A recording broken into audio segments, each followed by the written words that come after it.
Good afternoon. Welcome to our session, A Caregiver's Journey, Lessons Learned. This is the last session of our summit, and it's been a rich couple of days with informative presentations. So I hope that you will enjoy this last one as well. I have some housekeeping items to go over before I introduce our wonderful presenter. I want you to know that my contact information. Did I say my name is Nancy Brenner and I'm a care services coordinator, and I will be the moderator for this session. So my contact information is going to be in the first slide of the presentation, and contact information for the care services department is going to be on the last slide. So please feel free to reach out if you need support and guidance. We're here for you to give you that support. After the presentation, we're going to have some opportunity for questions and answers. So please put any questions you have into the Zoom Q&A function, and we will get to your questions at the end.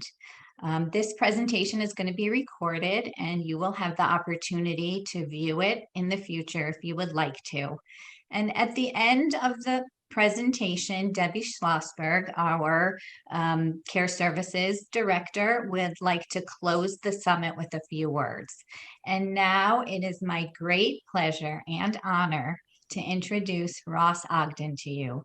He was a caregiver for his lovely wife, Kathy, and I've known Ross for close to 8 years. He is a warm, wonderful, kind, caring, compassionate man. And I'm so very grateful that he is here to share with us the lessons that he learned on his journey as a caregiver. Thank you so much, Ross. Take it away. Thank you, Nancy. I'm going to share my screen and we'll get started. Okay, Nancy, you're seeing my slides, right? Yes. Okay. So I want to thank you, Nancy, and the Greater New York chapter of the ALS Association for inviting me to be here. I will tell you up front, I don't think there's anything special or unique about me. I've been listening to the other presenters during this incredible 2-day session, and I'm in awe of them. But I'm very much one of you. My wife was diagnosed with ALS in 2012, and she died in 2015. During her illness, I participated in as many of the support group sessions that the ALS Association held in my area as I possibly could, because number one, I felt supported when I went there, and number two, I learned a lot of things that I could bring back and make my job as a caregiver better and easier. I want to share some of the lessons that my wife taught me today with the rest of you in the hope that they will make your journey a little bit easier. So you see, I'm not a professional caregiver. I don't have a medical degree or social work license, but I have been on the ALS path. And in sharing what I have learned with you today, I want to honor my wife's memory as well and celebrate what you do as caregivers. So we're going to have some time at the end for questions. I'll do my best to give you answers, but again, coming from strictly somebody who has been on that path and kind of learned by doing rather than by being taught in the classroom or obtaining any kind of professional license. So as you have questions, as Nancy said, put them in the chat as we go along, or in the Q&A box rather, and we'll address them at the end.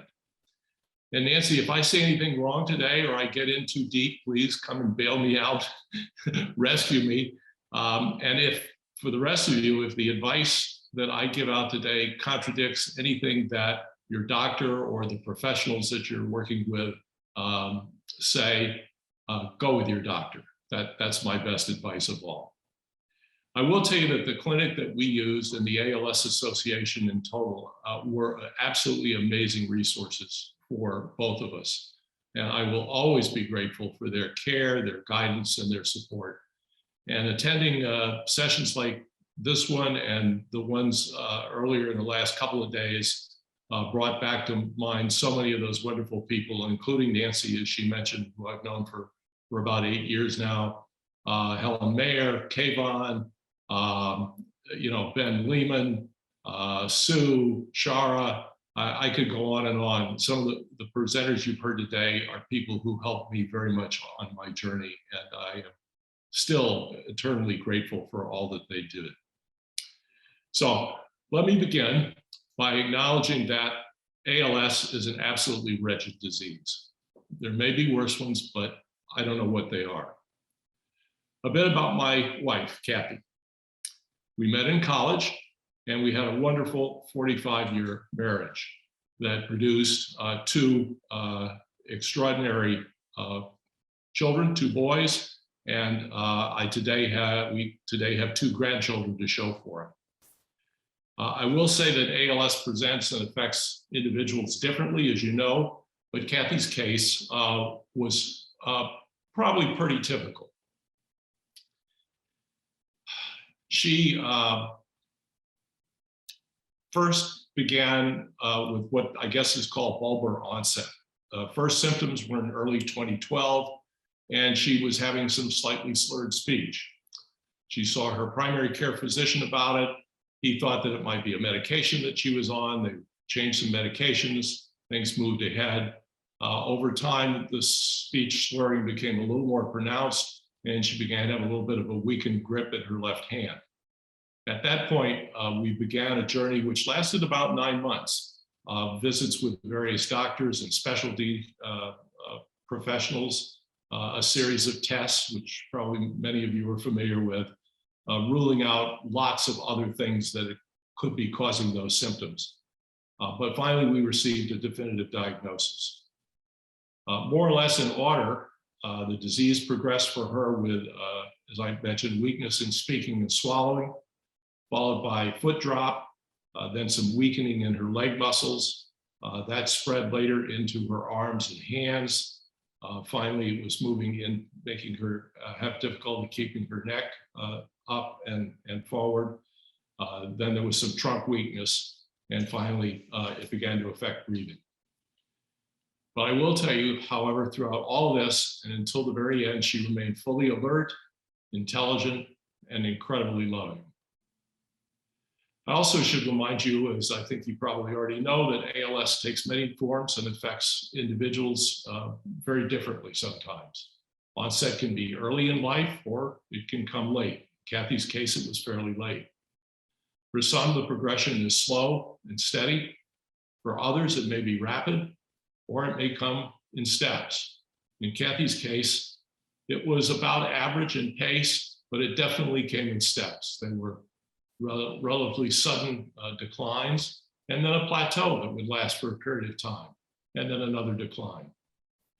But the averages and experiences of me and of others with ALS are useful, I think, to you to know, but they're not necessarily predictive.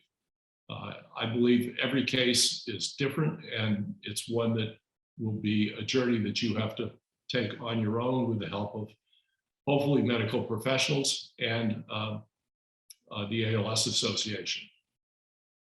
Also, I will state the obvious that ALS is a disease of families. It's not just changing the life of the person who has ALS, it changes the life of the entire family.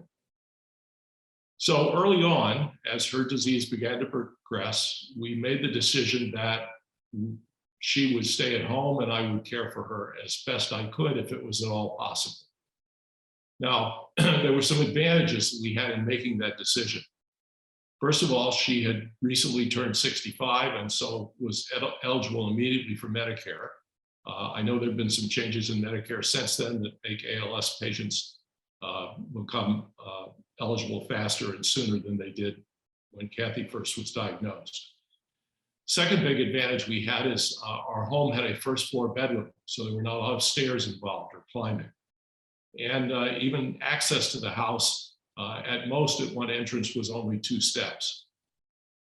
Finally, financially, we had set aside money over the years after we put our kids through college for retirement, and had planned some travel and some other things that we wanted to do together, but we had a nest egg for retirement. And we realized that that nest egg could cover any expenses that insurance didn't. So we had some flexibility in how we wanted to make the journey and what resources we wanted to use in doing it.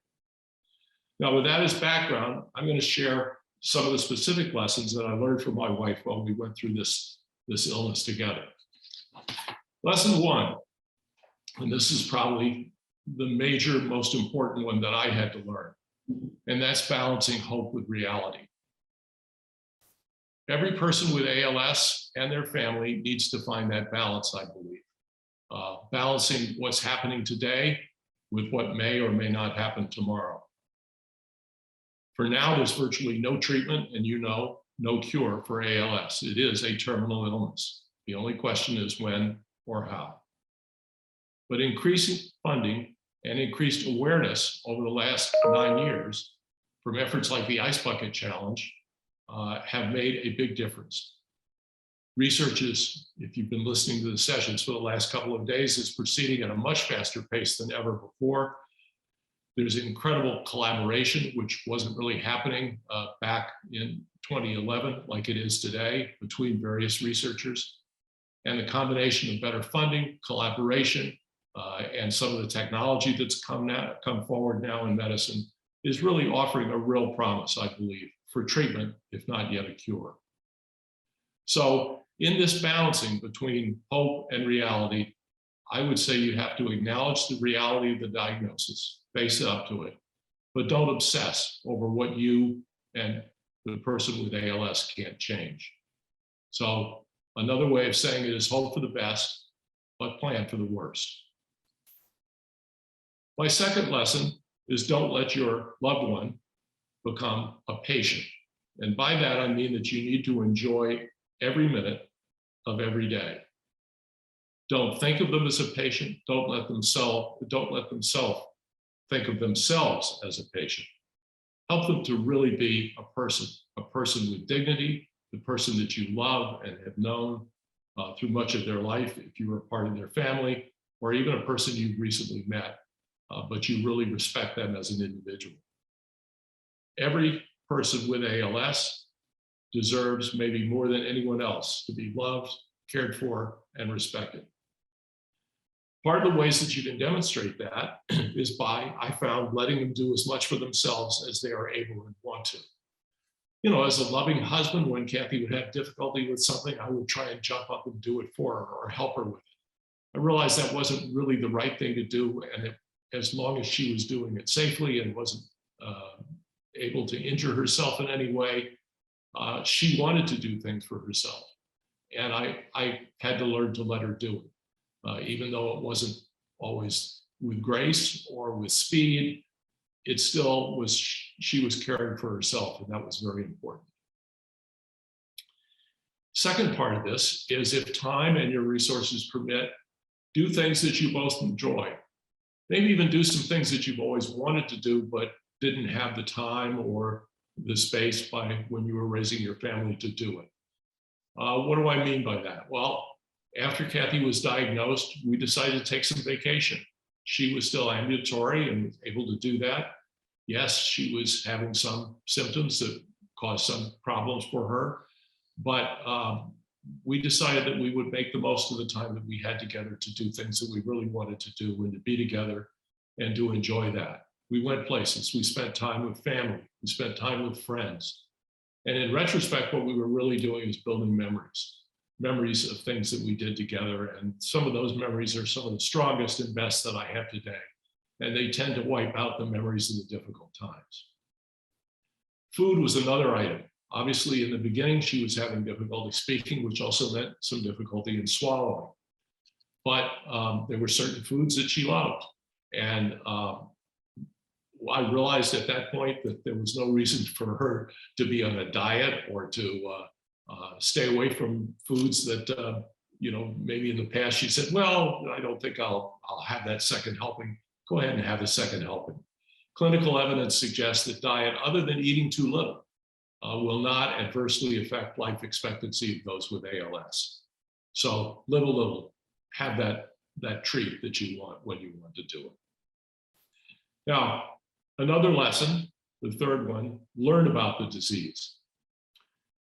It should be obvious, but I found that you had to ask a lot of questions of her doctor, or we did together, or of the care team. During our visits to the clinic and with the doctor and with others, they would tell us what they thought we needed to know, but there were always more things that we wanted to know. And the only way to get that information was to ask questions. If we just sat there and listened to what they told us, we only got probably 50% of what we really wanted to know and needed to know. And almost every provider was willing to give us the time and the space to answer our questions, particularly the clinical staff and the ALS Association staff. And we tried to make sure that everything that we were learning and picking up in the way of answers was coming from reputable sources. By that, if you listen to Dr. Bedlack's presentation today, you are aware that with the internet, there is a lot of stuff that may not be based on science, or it may be, but it's hard to tell. So we tried very carefully to listen to reputable sources, ones that we knew we could count on as giving us the truth and the best basic information. However, it's also, we found, incumbent on us to follow what's going on, because it wasn't always going to be delivered to us. So I would say follow research developments, go to the websites, ask the ALS Association what's new, ask your caregiver about those kinds of things, and consider joining clinical trials if your physician or others recommend them, as long as they're being done by reputable researchers and institutions. Clinical trials can not only potentially help the person with ALS, but they can benefit others that come along behind. Lesson 4 for this group is probably already one that you learned, and that is to find an ALSA partner clinic. Probably the most important thing that we did on our journey was to find an ALSA clinic and to embed ourselves with them.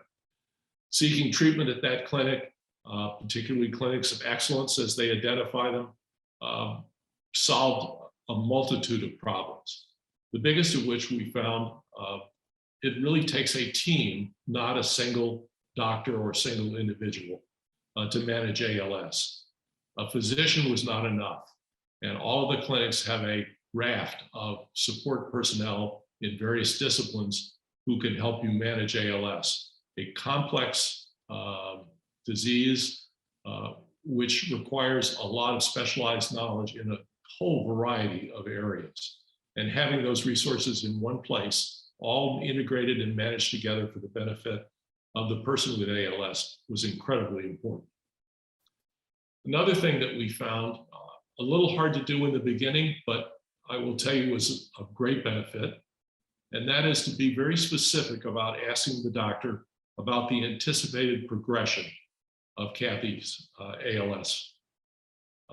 As I mentioned, different people progress in different ways and with different manifestations and disabilities related to the ALS. But your doctor is the one who's probably in the best position to tell you what to expect next. Now, they're not always completely accurate or necessarily on a timeline, because those things do vary, but you need to ask. Sometimes the doctor doesn't want to tell you unless you ask. And I found asking helped me to prepare for the future, as we'll talk about in a minute. So there are uncertainties, but I think my recommendation here is it's better to know what to expect and when to expect it than to be surprised. A part of the routine that we got into was in regular clinic visits. I always wanted to go with Kathy, and sometimes I even took someone else with me to help take notes. I took lots of notes. I found that I would get so wrapped up in the various individuals that we saw during a clinic visit, and questions they were asking and questions we were asking, that I'd forget half of what I heard unless I wrote it down. I would say that looking back now, by the end of Kathy's illness, I probably had an inch-thick notebook filled with the kinds of information that we picked up at clinic visits and the to-do list that I had coming out of each one. So whether you take it or you take someone else with you to take those notes, I think they're very important. Certainly in my case, I found it easy to forget. Now, another thing is that while increasing disability is a hallmark of ALS, we discovered with the help of the clinic that there are incredibly numbers of adaptive strategies and equipment to minimize the effect. No matter what way ALS affected Kathy, whatever it was causing in the way of a problem, there almost always was some solution for that as a way to minimize that. And ALS is a succession of challenges with the person with ALS and for the family who loves them.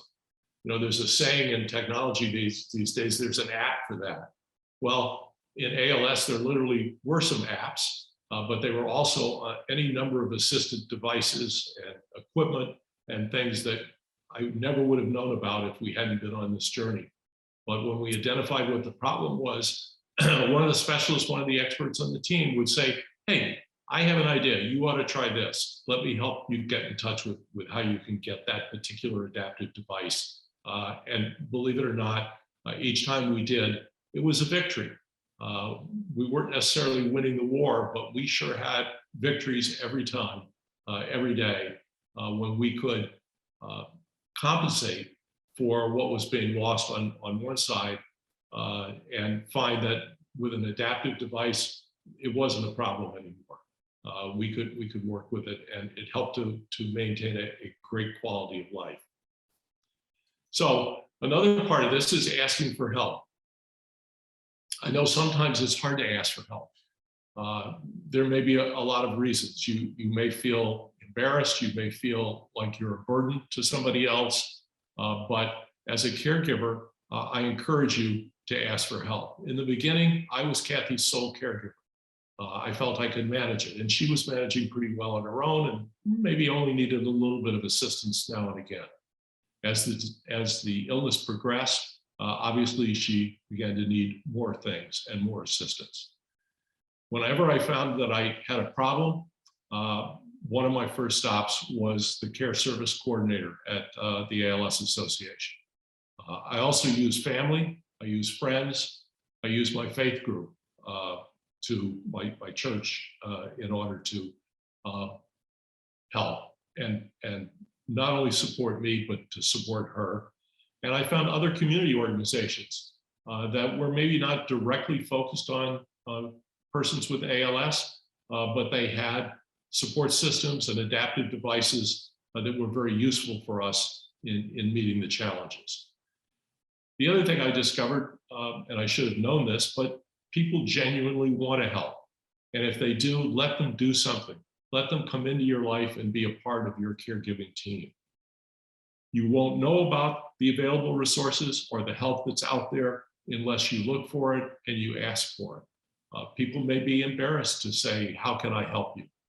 But if you let them know what the issue is and how they can, many of them will be willing to step up. And finally, if somebody does step up and does offer to help, be willing to accept their help and their advice, and never be embarrassed or ashamed about the person with ALS or your role as caregiver. Neither you or your loved one did anything to get ALS. It's just something that life presented you with. And what you're doing is meeting it where it is and working every day to overcome it and to make life as good for you and for your family and for the person with ALS as you can. There's a positive side of this as well, and I call it giving the gift of gratitude. One of the things that I found is that the best way to thank somebody who would help me was to thank them, to literally acknowledge that without the help that they had given me, we would have been worse off. That was incredibly rewarding to the person who was helping. It was giving them a gift, even while they thought they were helping us. And so nothing makes people feel better than to know that they have been a genuine help to somebody who needed it. Next lesson, lesson 6. Try to stay ahead of the disease. Some adaptations need to be done well in advance. Now, it might be difficult to plan for a future disability, but clearly acting too late creates unnecessary suffering and anxiety. And I certainly fell into this trap. When something would happen that caused an additional problem for Kathy, um, sometimes it happened very quickly. I should have known that it was coming because perhaps her doctor had told me to expect that it would at some point. But I saw her on a plateau and everything seemed fine. I thought, well, we'll have time to deal with that when it happens. And then suddenly it would happen and I wasn't ready to deal with it. So it may be difficult to plan for future disability, but acting too late, I found, creates unnecessary suffering and anxiety. I think it's human nature to want to wait and deal with the next step when you don't want to see that next step coming. But honestly, it will make your journey and the person you're caring for take that road with greater grace and ease and dignity if you anticipate that it may come and then get ready to have it when you need it. A great example of this are home modifications. I mentioned that our house did have a bedroom on the first floor. That was great. But what I also discovered is that the doorways were too narrow for a wheelchair. Those 2 steps that I mentioned, fine in the beginning, she could navigate those without any problem, but there came a time when she couldn't navigate the 2 steps and I needed a ramp to just cover the 2 steps. So home modifications take time. They take planning, they take some design, they take hiring and finding a contractor. So that's just an example of things that take time. And if I had anticipated them before she needed them, they would have been ready when she did. Another example is a feeding tube might be recommended. It was recommended by the clinic long before she actually needed it. It wasn't something that she wanted. She felt it would be invasive as a procedure. She felt that cosmetically it would be unfortunate, unpleasant, perhaps visible to other people. All those things turned out not to be true, but it was a natural and completely understandable anxiety, which caused us to put off doing it. Finally, we did get the feeding tube put in. It turned out to be a much easier procedure than we thought. Cosmetically, there was no issue. It wasn't sticking out anywhere. It was completely concealed. And it didn't mean that she couldn't continue eating by mouth and enjoying the foods that she did. But it did ensure when eating and swallowing became more difficult, that she could get the full nutrition that she needed, the calories, so that she wasn't deficient. So placement and use were straightforward, but it took time to find the right doctor. It took time to find and learn the procedure to use a feeding tube, to get the supplies. Again, we used it when we needed it, and when we didn't need it, it just was there. It wasn't a problem. Another example are wheelchairs. At first, Kathy was able to walk pretty well on her own. Then she used a cane. Then came a time when she needed a walker, and eventually came to a point where a wheelchair was important. We discovered, again, too late because of me, that finding the right wheelchair, getting it fitted, required not only finding a source, but having fitting done, having it prepared, having it delivered, learning how to use it for both her and for me, getting the right transfer equipment, figuring out how to use it in my car, figuring out how to use it in a vehicle that was equipped with lifts and proper ways to secure a motorized wheelchair. All those things took time. And I was behind the curve on all of it when I could have been well ahead. Now, we managed it, but in the meantime, it was difficult and probably caused some anxiety for both of us that really wouldn't have been needed if I'd been faster. I mentioned vulvar onset for Kathy, so in addition to swallowing, speaking was difficult. We discovered almost immediately with the help of the clinic that there are lots of adaptive devices that can help with speech. Everything from apps on a smartphone to boogie boards where messages could be written out even if they couldn't be spoken, to computerized speech synthesizers. However, by the time we got to that stage, we were too late for speech banking. so that the synthesizer spoke with the artificial voice that it had been given, where it could have been speaking with her own voice if we had banked her speech at a time when she could still speak. Again, that was something that had to be done well before she lost the ability and required planning. The last area that we struggled with in terms of staying ahead was finding additional care. In my case, I thought I could care for her, and I wanted to care for her. And I was caring for her pretty well up until the point where her disabilities became more extensive than I could do alone, or began to take more and more of my time, particularly at night. And I found that I was beginning to suffer from burnout and stress from being a full-time caregiver. So it made sense to find additional help. Initially, we turned to agencies, which were readily available. They supplied people, they were reputable. But in our particular case, some of the people they sent just were really not satisfactory to me. I remember one caregiver that the agency sent out, and it came time for her to help Kathy with toileting, and she said, "Oh, I don't know how to use a bedpan." Well, I thanked her very much, and we did the best we could, but I called the agency the next day and I changed agencies. So again, it takes time.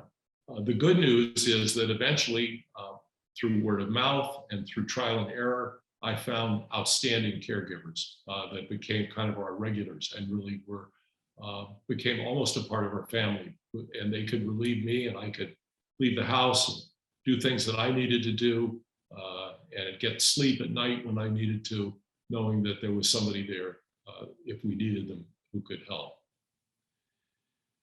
Finally, I guess I would say the other thing that takes a certain amount of planning is talking openly between yourself and the person with ALS and other family members about wishes for care, for treatment, and for end-of-life decisions. These are hard discussions, but they're important ones. And for the person with ALS, it is another way that they can maintain a degree of control and dignity over all the important decisions in their life, to have those conversations when they can, and to have them say what it is that they want and don't want done. So providing or having a progressive illness really provides the opportunity to make one's wishes clear. It's not like a sudden illness where somebody perhaps is in a motor vehicle accident and suddenly is unconscious and can't make decisions for themselves.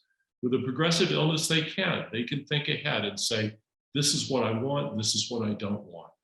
And having the ability to do that is one of the side effects of a progressive illness. But the paperwork that it takes to carry those wishes out takes time, takes effort, and requires the help of often outside professionals such as lawyers.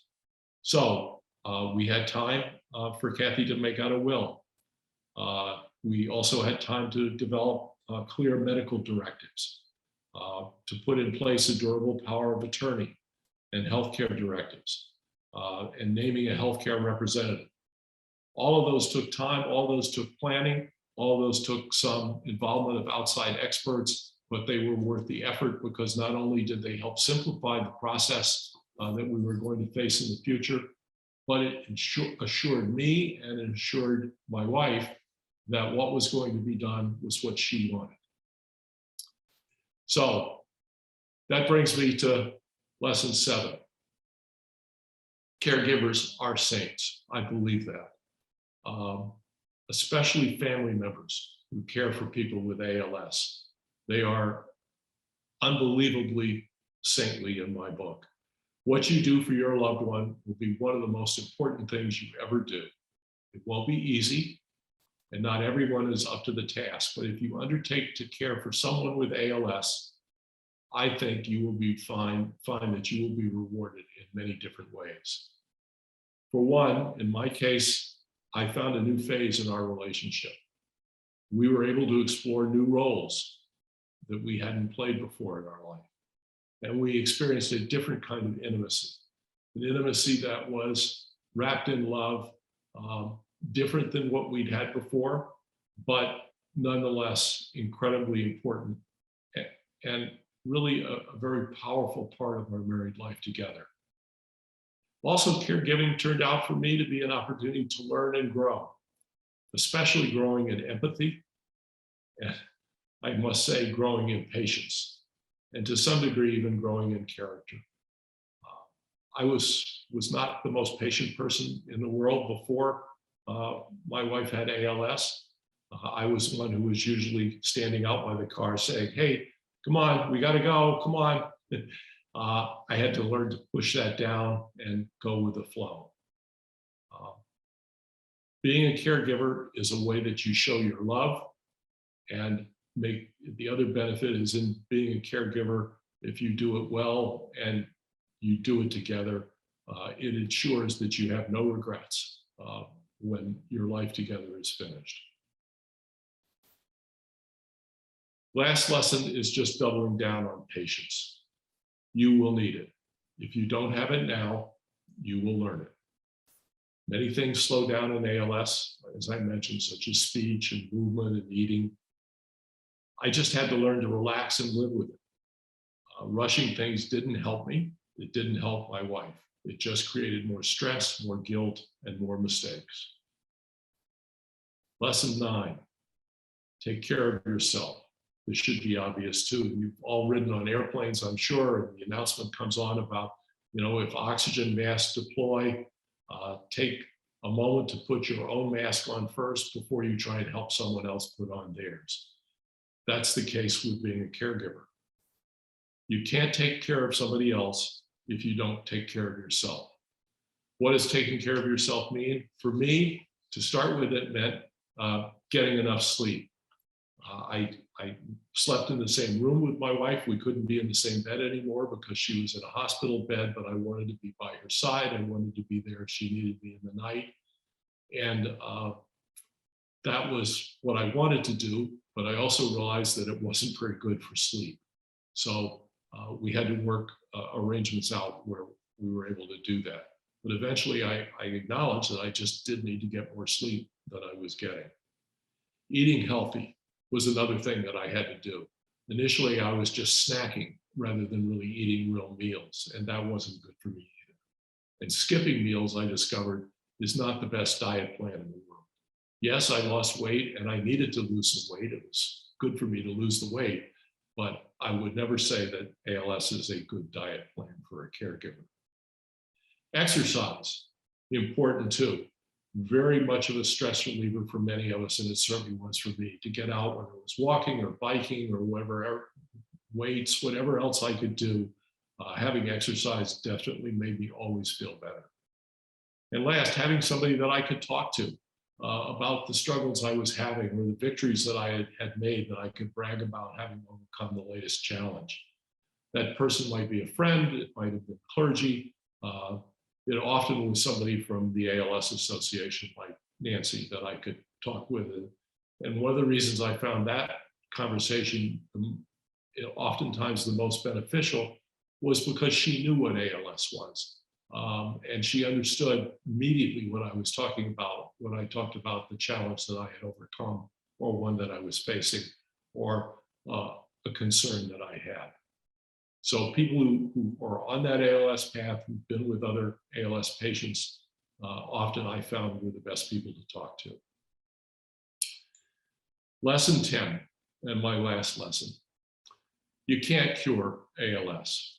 You can't cure your loved one, but the golden lining to it is you can't really make them worse either. I would screw things up occasionally. And I would feel badly that I hadn't done as well as I should in some particular task. But I realized in the end, it didn't really make a difference. It was the fact that I was there, that I was doing my best, and that we were together. And I can't tell you how much my wife appreciated what I did. I mean, it was amazing. Even when I screwed up, she was appreciative. it just really increased the bond between the two of us. And I think that's what happens when you care for someone you really love. So you can't make it worse, but the keys are to try, first of all, to respect the wishes of the person with ALS whenever possible. Secondly, preserve and respect their dignity. Your job, I see, is to make them as happy and comfortable as possible. Be willing to take some risks in your caregiving. Risks both for yourself and with them, if it makes the person with ALS happier or feel better. As some of her ability to walk was being lost, we still would try and take walks, or we'd try and go places. Getting her in and out of the car, yes, it had some risk to it that she might fall or that I might in some way, injure her, getting her in and out of the car. But the fact that we were still able to do things that she loved outweighed those small risks that we were taking. Obviously, I wasn't going to take anything that was really going to make her worse, but I didn't have to do everything perfectly. It was that I was doing things that both of us enjoyed and made us both feel happier and better. Conversely, try not to do anything that makes the person you're caring for unhappy. Of course, there may be some unpleasant procedures that you have to go through, but that's just a part of the course of the path that you're on, and they're necessary because of the long-term benefit that they have. But try to balance those with rewards and fun things that can happen. So let me just wrap up with this. I think this is the summary of our journey. As a caregiver, I learned a lot of things from her. The most important ones that I learned from my wife directly were, first of all, courage. I saw her go forward and take each day as it came. She didn't complain. I'm sure there were days when she felt terrible and other days when she felt better. But I looked at her on that journey and I learned from her what courage truly means. I mentioned patience, something I didn't have when we started the journey, something I think I have much more of today. Mortality. We know that it's a difficult journey, and for now there is no cure, but we try and dwell always in the present, and we celebrated the time that we had together and the things we did together. Empathy. Boy, did I learn that. Not just empathy for her, but I suggest if you are a caregiver of someone with ALS, you will have a new appreciation and new understanding for everyone who lives with a disability. I can't see someone today in a wheelchair or with a walker without having empathy and wanting to help and going over, talking to them. I might have passed them by before or turned my head away, but I don't do that anymore because I have some sense of what they're going through. And I want to celebrate them as an individual. I want to celebrate them not as someone in a wheelchair, not as someone with a disease, but as a human being with the same kind of love and vigor and life that my wife had. And last, and probably most important of all, love. Love can be expressed in many ways other than words. And I would say that caregiving is truly an act of love. So Nancy, with that, I'm going to close. I don't know if we have some questions or not. If there are, we'll take them. I'll let you do that. But here's also the contact information for the ALS Association in Greater New York. So back to you. Okay, Ross, thank you so much for your heartfelt presentation. It was so comprehensive, and it's clear that you are one of those saints that you spoke about.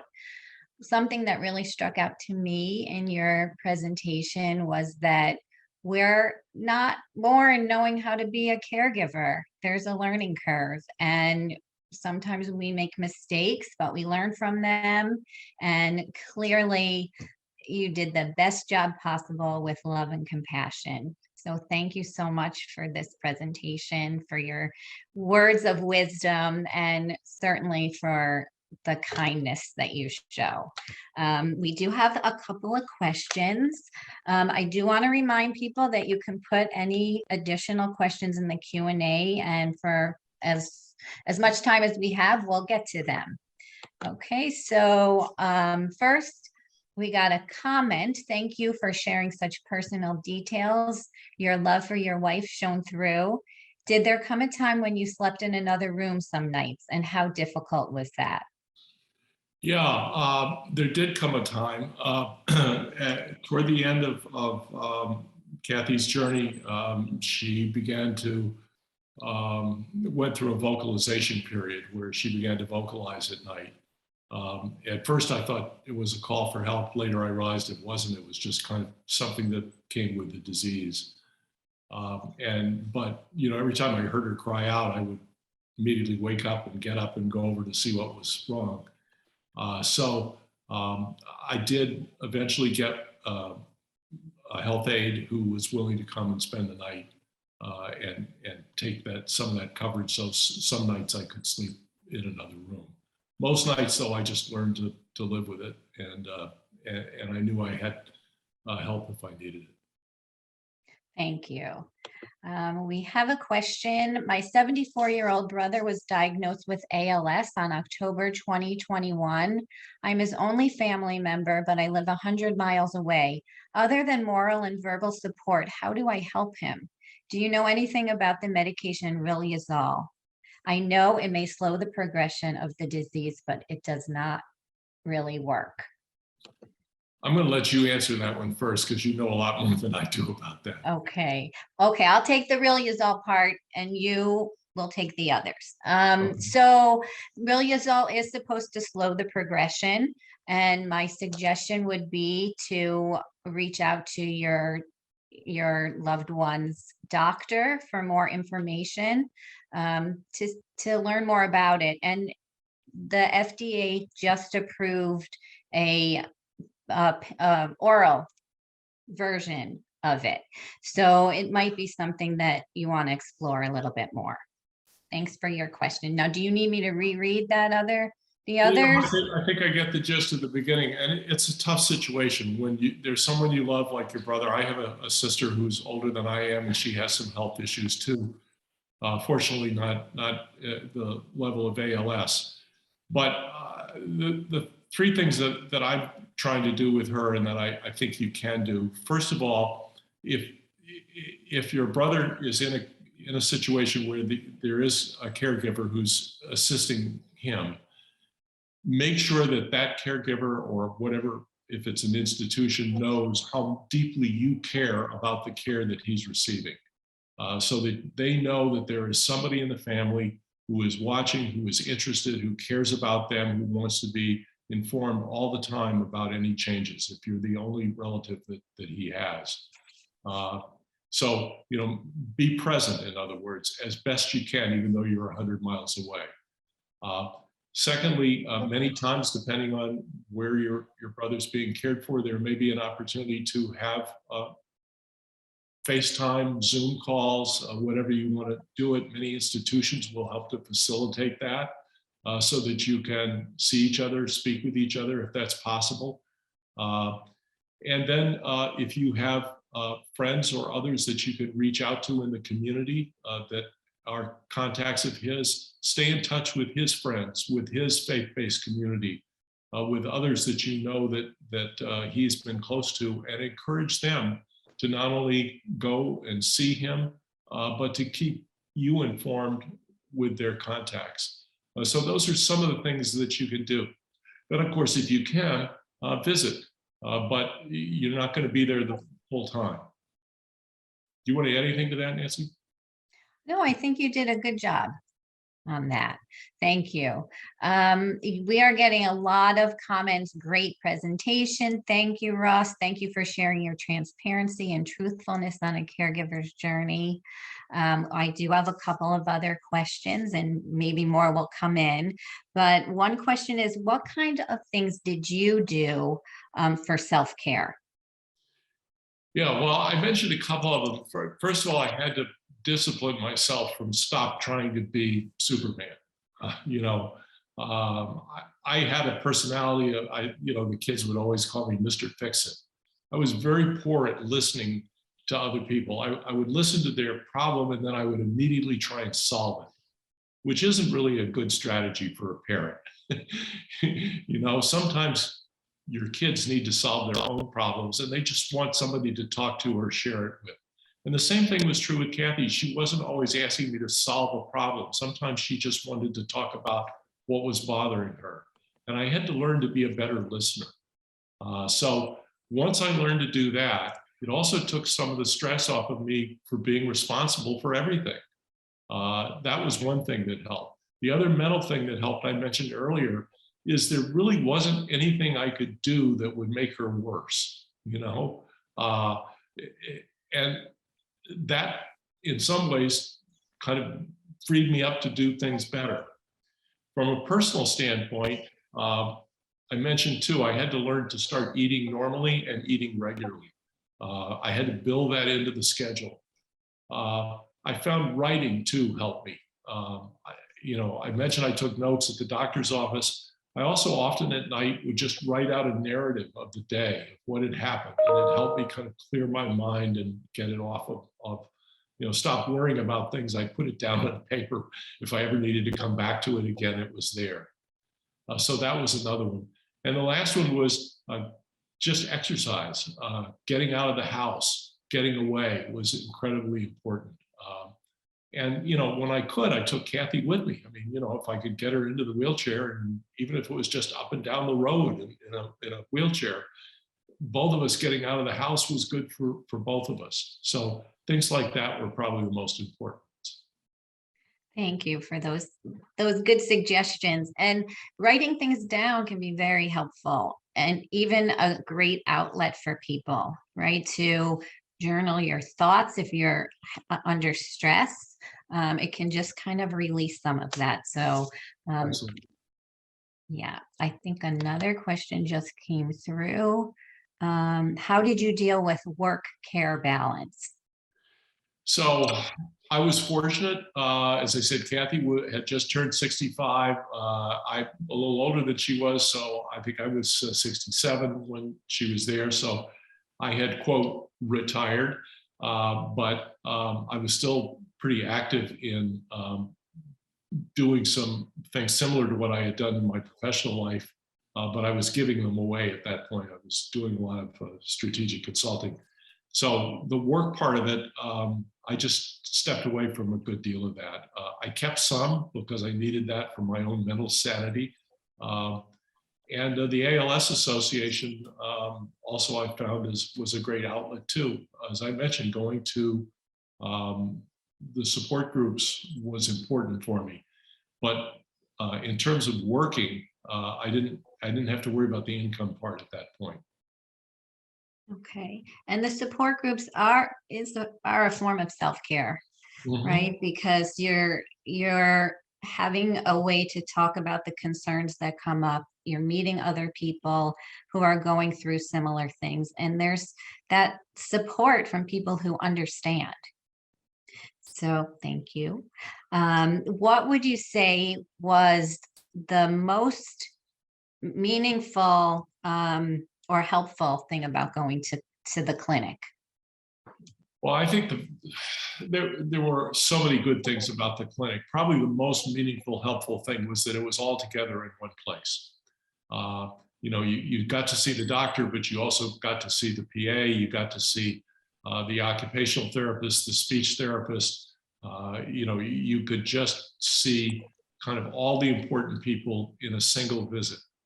And it was a bit of a travel for us. The clinic that we attended was probably a good hour's commute by car. And so, those clinic visits were important, but they took a lot of time and effort to get there. But clearly, I think the fact that the clinic was there and it was kind of everybody in one place was really important. There's one other thing I want to mention and just call out for you. Another benefit of the ALS Association clinic is that once in a while I would have a question or a concern that I would email the doctor or the PA about. And I wouldn't get a response. You know, it might be, I might do it on a Monday, and maybe by Tuesday afternoon, I still hadn't heard anything back. I discovered a wonderful workaround. I would simply pick up the phone and call the clinic ALS associate who was embedded in the clinic. And I immediately got the doctor or whoever back on the phone. I mean, it was like having your own agent embedded into that clinic. Your concern went immediately to the top of the list, no matter how busy they were with everything else they were doing. That is a good tip. And we don't have any more questions. I would like to thank you again so much for your time. And now I would like to turn it over to Debbie Schlossberg, who is our Chief Care Services Director, and she's going to say a few words to close the summit. Hi, all. I'm still coming down, Ross. That was such an impactful, meaningful, beautiful, full of heart, full of experience. I'm so glad that you are our concluding presentation. It really, really is a wonderful way to end a very powerful 2 days. Well, so I want to just before you close, let me just say back to you. I want to thank you. I want to thank Nancy. I want to thank the ALS Association for hosting these incredibly informative and engaging sessions. And I am very much aware it's because of the association's funding of research and care and support of people with ALS that I donate my time and I donate my money to the ALS Association of Greater New York. You guys do an amazing job. Every dollar I can spare, I'm going to send your way. I'm going to participate in the walks, and I would urge everybody on the session today to do the same. It's what enables you to do your job. So thank you for that. Thank you. So just to switch gears a little, I want to thank all of our presenters, all of our terrific moderators, all of the hard work of the people behind the scenes whose faces and names you guys may not even be familiar with, but it took a lot of work to put together these 2 days, and it was very successful. So we're very grateful for everybody's participation. And more than anything, we're grateful for the participation of all you folks, our audience, for joining with us. Providing education and resources to our community is a critical mission of the Greater New York chapter of the ALS Association. And towards that end, if you've enjoyed and found these 2 days to be beneficial, you'll be happy to know that we're launching a brand new program to start in July called TLC, Talk, Learn, Connect, which will consist of an ongoing series of educational presentations, just like we had these past 2 days, in addition to multiple opportunities for people, for you all, to connect with one another around concerns that matter to you. So keep your eyes open in both your mailboxes for the postcards and your inboxes for the emails, because we're going to be telling you all about it soon. And for now, thank you again to everybody, Ross, Nancy, everybody who's here with us today. Have a beautiful weekend, everybody, and we'll see you soon, I hope.